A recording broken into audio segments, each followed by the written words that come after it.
पूरी रात होने वाली बातें अब एकदम खत्म हो गई हैं, पर मैं चुप रहती हूँ क्योंकि तुम्हें इस बात का कोई एहसास नहीं है।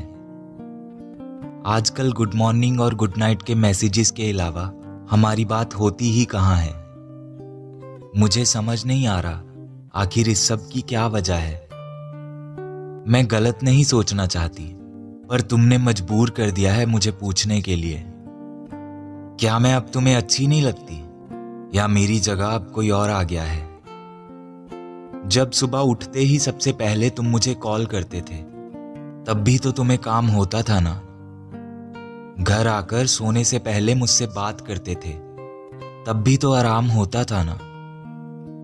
आधी रात को बच्चों की तरह जिद करते थे तुम मुझे देखने की, कहते थे तुम्हें देख के मेरी दिन भर की थकान मिट जाती है। पर अब तो तुम्हारे एक मैसेज के लिए ही मेरी आंखें तरस जाती हैं। ये कैसी मोहब्बत है तुम्हारी जो अचानक से इतना बदल गई? तुम एक बार बताओ तो सही, मुझसे ऐसी क्या गलती हो गई? आखिर किस बात की सजा दे रहे हो तुम मुझे?